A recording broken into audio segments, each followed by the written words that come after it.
lapar. Nyapa dulu. Halo teman-teman, apa kabar generasi muda?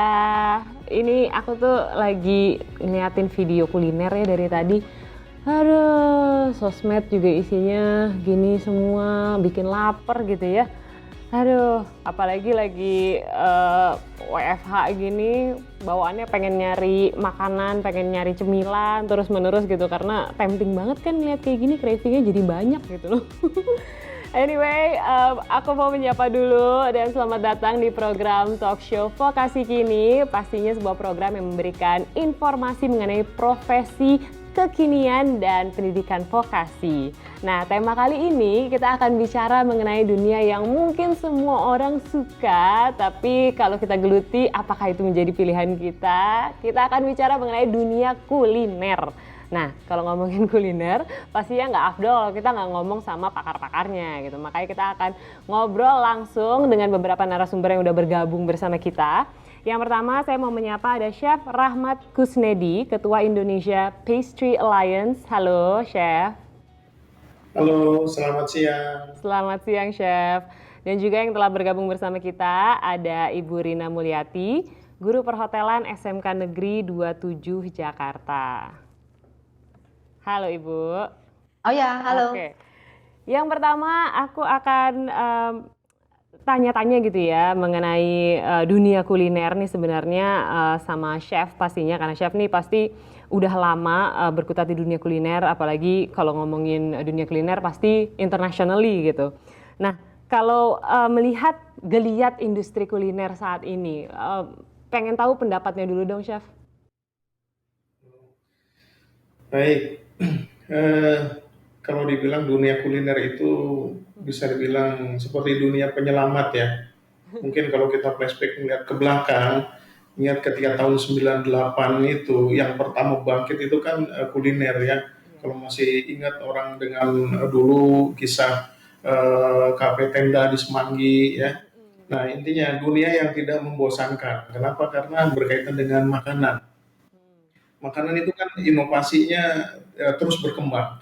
Meskipun ya katakanlah orang dari dulu sampai sekarang makannya sama saja. Kalau orang kita kan ya makan nggak jauh dari nasi, lauknya kebanyakan ayam, ya seperti itu. Tapi yang berkembang itu adalah modifikasinya. Jadi dengan semakin maraknya dunia kuliner ini, sehingga tercipta inovasi-inovasi baru, terobosan-terobosan. Terutama ini kan dari kaum milenial ya, kayak dulu kita mana ada makan ayam pakai mozzarella contohnya, ya kan? Nah dengan sekarang yang bisnis online ya orang coba-coba di rumah yang tadinya nggak bisa masak, akhirnya masakan bikin coba ayam digoreng ditaburin mozzarella karena kan sensasinya yang dilihat. Nah itulah itu Oke. jadi memang dunia makanan ini kalau kita bicara tidak akan ada habisnya dan itu ya kita katakan sah-sah saja ya selama memang pasar yang meminta, pasarnya ada ya tentunya dunia kuliner ini akan terus berkembang seperti itu. Oke. Nah, tapi kalau kita bicara mengenai tren makanan gitu kan banyak banget, apalagi sekarang kita nggak ngomongin pandemi COVID-19 ini gitu, banyak banget yang beralih membuat bisnis kuliner gitu, karena ini yang paling mungkin doable saat ini yang bisa kita lakukan, bikin bisnis kuliner kecil-kecilan, kemudian dijual kemana-mana. Tapi kalau Chef melihatnya gimana sih sebenarnya cara untuk membuat suatu makanan yang mungkin bisa menarik pasar gitu. Apa sih sebenarnya resepnya? Ya, nah sebetulnya kita simpel sih sebetulnya kalau kalau kita melihat sebelum kita melihat ke pasar, bisnis kuliner ini kan kita bisnis itu bukan diasumsikan. Nah apalagi nanti untuk yang siswa SMK ya ini bisnis itu jangan diartikan, aduh saya butuh modal besar, saya butuh pengorbanan yang besar, bukan itu.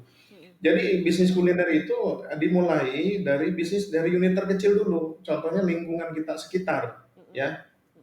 Misalkan teman-teman kita di antara lingkungan boleh itu dimulai dari lingkungan rumah, lingkungan sekolah, ya, ataupun lingkungan tempat kita bermain, komunitas. Nah, dari situ dulu itu kita akomodir.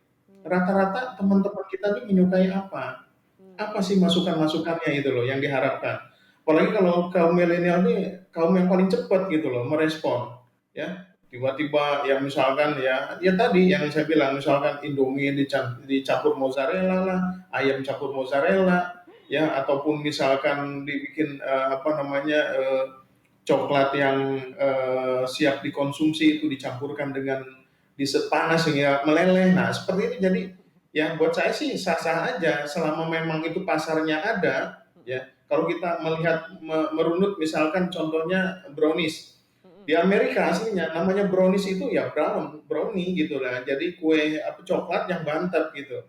Nah, tapi di Indonesia diplesetkan jadi brownies kukus gitu. Orang Amerika lihatnya geli gitu kan. Kok di Indonesia ada sih namanya brownies kukus? Brownies is apa yang dimaksud itu is not steaming, but brownie is baking gitu. Tapi di Indonesia ketika saya berargumen di kita pasarnya beda, tapi mereka suka dengan yang di steam dan rasanya ya Enak. apa ngena gitu. Nah akhirnya ya mereka ya kita tidak bisa apa namanya membatasi pasar gitu. Ya, ya, ya. Ya selagi masih direspon. Nah inilah jadi yang fenomena sekarang yang terjadi ya, apa timbul tadi bagaimana sih kita untuk menciptakan ini tadi dari komunitas terkecil. Misalkan kita salah satunya ya ibu kita, nenek kita pasti punya resep andalan.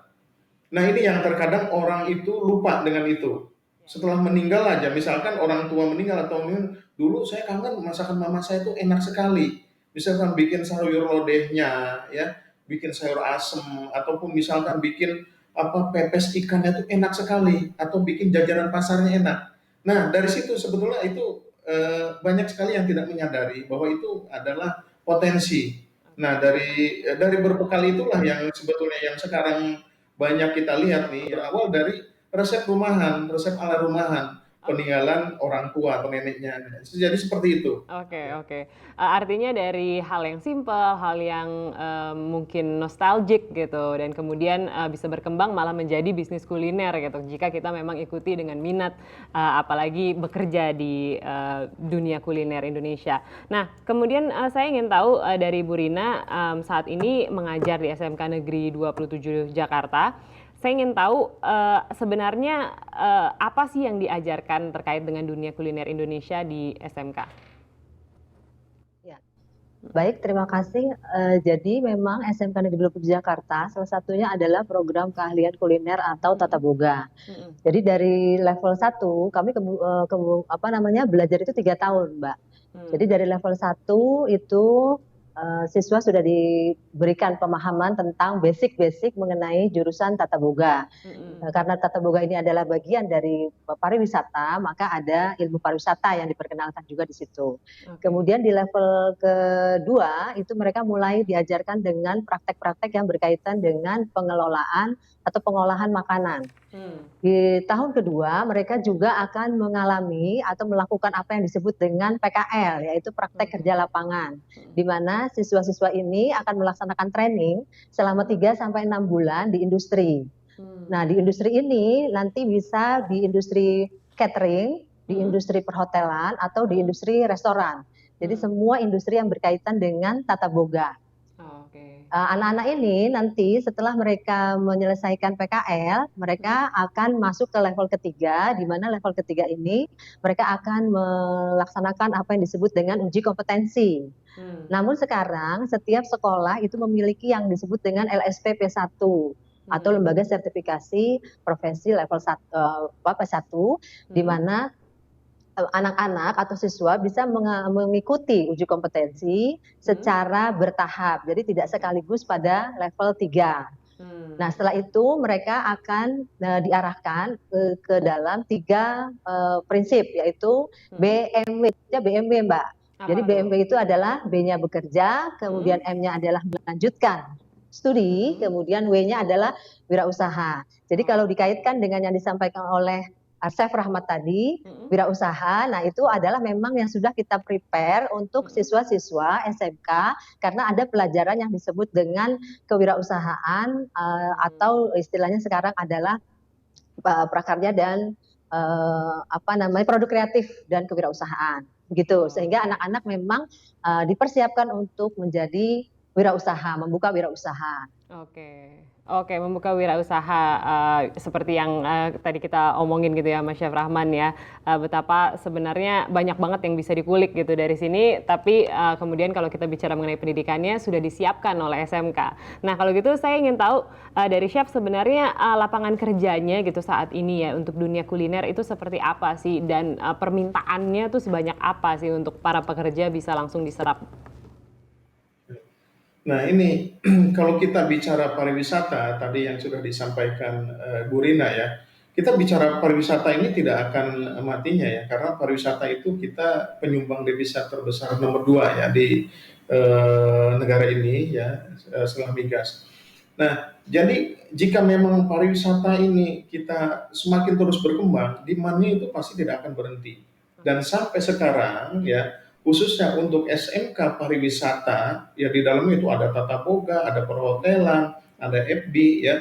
Nah, ini permintaannya itu sebetulnya tidak berimbang, masih lebih banyak permintaan ya. Oh, oke. Permintaannya masih belum terpenuhi. Belum terpenuhi. Makanya kalau kita lihat di sini kan baik itu dari tingkat SMK, kemudian vokasi ya, kemudian di university ataupun institut, akademi itu banyak sekali perhotelan. Kenapa? Karena memang demand-nya itu banyak sekali.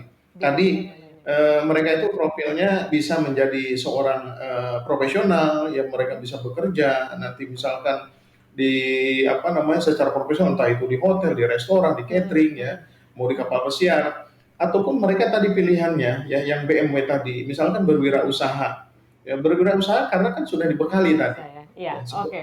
nah, Oke. sebetulnya berwirausaha itu kan bukan harus kita memiliki modal yang cukup besar Iya, ya, iya, dari iya. Kecil-kecil terkecil juga dulu. bisa ya. Oke, Chef.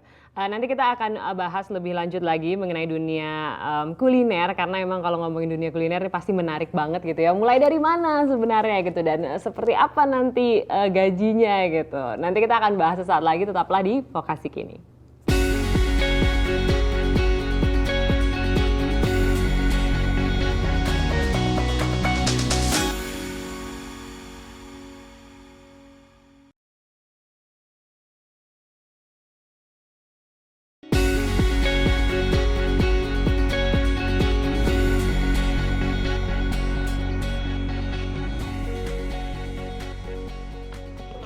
Balik lagi di Vokasi Kini, kita masih bicara mengenai bidang kuliner dan betapa menariknya bidang ini. Makanya saya akan langsung kembali ke Chef Rahmat. Chef, banyak yang bilang kalau memasak itu sebenarnya bakat gitu. Tapi mungkin nggak sih memasak itu dipelajari, apalagi khususnya lewat pendidikan vokasi? Nah, memasak itu sama seperti halnya dengan bidang lain. Nah, saya beralih membidangi ini, tadi syaratnya memang satu, kita harus mencintai. Kita harus mencintai ya dengan apa yang memang akan kita geluti, kita harus memahami, kita harus tahu, baru ya kita engage gitu loh dengan kemauan kita. Itulah jadi suatu keahlian. Nah, Oke. ketika keahlian itu kita geluti, kita benar-benar kita bidangi ya, dan kita pelajari, tentunya itu semuanya akan berbuah hasil Hmm. di bidang apapun. Saya rasa itu sama di bidang apapun, Di bukan bidang hanya apapun kuliner sama ya. ya. Oke, Tapi khususnya di kuliner ini Heeh. bukan berarti ya karena ibu saya dulu pinter masak ya, kemudian saya diajarin masak. Nah, ini intinya siapapun bisa. Memang ketika passion kita memang arahkan dan syaratnya tadi tidak main-main ya, tidak setengah-setengah ya. Tadi kita harus benar-benar mencintai apa yang mau kita buat, kita mencintai apa yang akan kita rencanakan. Nah, itu saya rasa bisa jadi. Di sekolah itu hanya dibantu. Nah, Oke, ini dibantu ya. dibantu untuk apa namanya disesuaikan dengan keminatan tadi. Oh, saya minatnya mau menjadi seorang chef nantinya, seorang wirausaha di bidang kuliner. Nah, ada wadahnya, ada Oke. SMK tadi Tata Boga. Oke, Nah, dari di SMA kampus Tata gitu Boga, ya. ya di SMA Tata Boga yang tadi Bu Rina sudah jelaskan. Diajarkanlah tadi basic-basicnya, bagaimana sih misalkan knife skill itu, ya bagaimana cara membuat potongan-potongan. Tadi kan semua kan harus pelajari dulu peralatan, mengenal bahan, yang kemudian mengenal tadi resipi, bagaimana teknik cookingnya. Nah, barulah nanti di situ akan timbul semakin kita semakin nyaman. Ternyata masak ini beda ya dengan di rumah misalkan. Kalau di rumah ya tumis-tumis gitu jadi. Jadi Nah, kalau makanan terus misalkan nggak kita ada sekolah yang itu nggak ada yang nilai ada gitu ya. ilmunya. Nah, terutama istilah-istilahnya. Kalau di rumah misalkan kita bilang potongan-potongan gitu ya, kita motong sayuran misalkan. Potongannya ya dipotong sayuran biasanya dipotong aja. Nah, kalau di Oke. istilah di kuliner itu macam-macam. Shopping ya. Ya, contohnya misalkan potongan yang seperti korek api itu kita namakan julienne. Kemudian Oh. misalkan kita bikin dadu-dadu itu namanya brunoise. Nah, Oh. bahasa-bahasa itu, istilah-istilah itu kita dapatkan setelah kita melalui proses belajar tadi di SMK. Oh, oke. Ya. Artinya Nah, ilmunya jadi didapatkan istilah di semua, SMK, jadi tapi istilah harus sama. oke. Baiklah, istilahnya harus sama biar apa ya? Mungkin ada sinkronisasi gitu ya di situ dari minat dan kemudian di dunia kerja sistemnya seperti apa. Nah, kalau gitu saya ingin tahu lagi dari Bu Rina, para lulusan SMK 27 nih yang sudah menjalani pendidikan di sana, apakah sudah banyak yang masuk langsung ke industri kuliner? Mungkin bisa diceritain ada beberapa inspirasi mungkin Bu Rina? Baik, ini yang menarik sebetulnya Mbak, karena memang di SMK itu banyak sekali program-program yang istilahnya kalau vokasi sekarang ini, karena kita punya dirjen vokasi yang baru ya, itu mengawinkan, istilahnya mengawinkan antara dunia industri dengan SMK. Nah, sebelumnya itu memang kami sudah melaksanakan apa yang disebut dengan unit produksi, kemudian ada juga yang disebut dengan TEVA, di mana semuanya itu adalah mendatangkan situasi atau aura industri ke dalam sekolah, sehingga dengan situasi seperti itu siswa-siswa terbiasa untuk melaksanakan proses di industri seperti layaknya yang sesungguhnya. Nah, itulah yang menyebabkan kenapa siswa SMK mempunyai daya juang atau mempunyai karakter industri, supaya setelah mereka lulus mereka akan terbiasa atau sudah biasa beradaptasi dengan lingkungan di mana budaya industrinya tumbuh. Begitu. Itu pun tidak hanya di industri sebetulnya. Jadi di lingkungan akademisi pun mereka mendapatkan beasiswa. Jadi kalau misalnya siswa ini sudah berprestasi, maka universitas atau akademi itu akan mengundang mereka untuk menjadikan mereka sebagai mahasiswa berprestasi yang berasal dari SMK atas keberhasilannya sebagai peraih juara dalam kompetensi. Nah, inilah yang sebetulnya menjadi salah satu faktor pendorong supaya anak-anak itu tertarik untuk masuk ke SMK, karena pada dasarnya mereka bukan cuma sekedar pengetahuan tapi juga sikap dan keterampilan.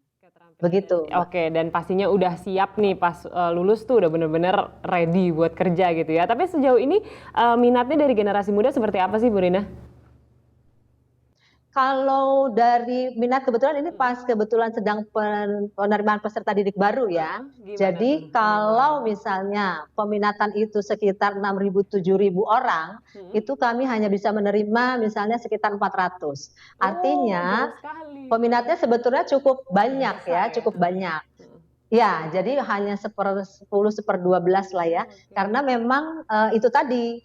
Jadi didorong siswa SMK itu bukan hanya, selama ini mungkin orang berpendapat kalau SMK kuliahnya kemana, apakah mereka bisa melanjutkan kuliah begitu ya. Nah, padahal kalau mereka mengikuti sistem seleksi penerimaan mahasiswa baru pun mereka bisa. Begitu.